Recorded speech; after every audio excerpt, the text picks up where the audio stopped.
வணக்கம்.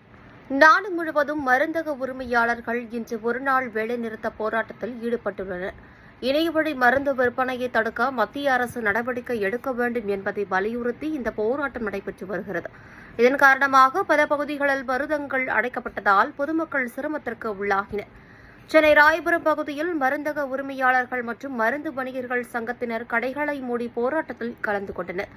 மேலும் ராயபுரம் ஆர்கே நகர் பகுதி மருந்தக உரிமையாளர்கள் சங்கத்தின் சார்பில் ஆர்ப்பாட்டமும் நடைபெற்றது.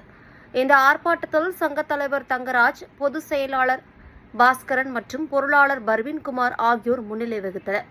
இணையவழி மூலம் வலி நிவாரணை மற்றும் தூக்க மருந்துகள் எளிதில் கிடைப்பதால் இளம் தலைமுறையினர் போதைக்கு அடிமையாகும் அபாயம் அதிகரித்து வருவதாக மருந்தக உரிமையாளர்கள் குற்றம் சாட்டினர். மேலும் உயிர்காக்கும் மருந்துகளில் அதிக தள்ளுபடி மற்றும் முறையற்ற லாப விகிதங்களை கட்டுப்படுத்த வேண்டும் என்றும் அவர்கள் வலியுறுத்தினர். போலி மருந்து விற்பனையை தடுக்க நடவடிக்கை எடுக்க வேண்டும் என்றும், இணைய வழியில் கருக்கலைப்பு மருந்துகள் விற்பனை செய்யப்படுவதால் உயிரிழப்புகள் ஏற்படுகின்றன என்றும் அவர்கள் தெரிவித்தனர். இணையவழி மருந்தக செயல்பாடுகள் தொடர்பாக வெளியிடப்பட்ட அரசாணைகளை திரும்பப் பெற வேண்டும் என்பதும் போராட்டக்காரர்களின் முக்கிய கோரிக்கையாக உள்ளது. காலை 6 மணி முதல் மாலை 6 மணி வரை நடைபெறும் இந்த ஒருநாள் கடையடைப்பு போராட்டத்தில் நாடு முழுவதும் சுமார் 12.4 லட்சம் மருந்தக உரிமையாளர்கள் பங்கேற்றுள்ளதாக தகவல்கள் வெளியாகியுள்ளன. வணக்கம். நாங்கள் ராயபுரம், சென்னை மாவட்ட ராயபுரம் ஆர்கே நகர் மருது வணிக சங்கத்திலிருந்து பேசுகிறோம். எங்கள் சங்க அலுவலகம் 30/1 குமாலம்மன் கோவில் தெருவில் சென்னை 6,81,000 என்னும் விலாசத்தில் இயங்கிக் கொண்டிருக்கிறது.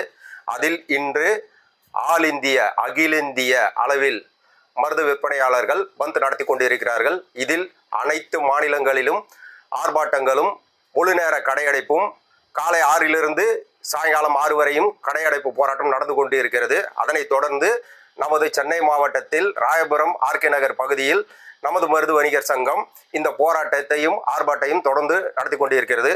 அதன் அடிப்படையில் ஆன்லைன் மருந்து விற்பனையை நிறுத்திட சொல்லியும் மத்திய அரசை வலியுறுத்துகிறோம்.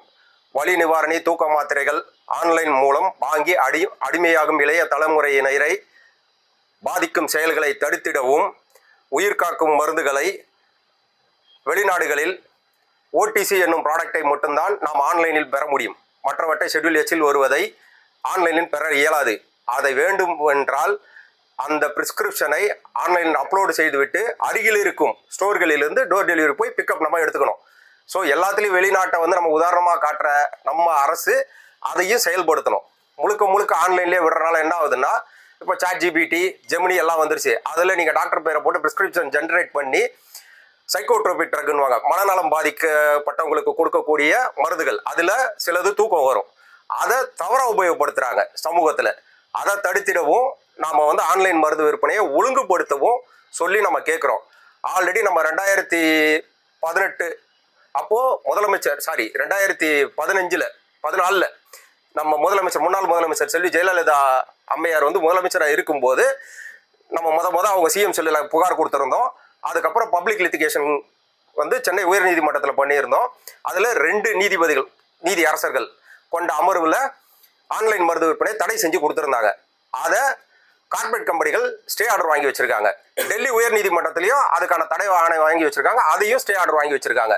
ஸோ இதெல்லாம் அரசாங்கம் செயல்படுத்தினால், மத்திய அரசு முனைப்புடன் செயல்படுத்தினால் ஆன்லைன் விற்பனையால் பாதிக்கப்படும் மக்களின் நலன் காக்கப்படும்.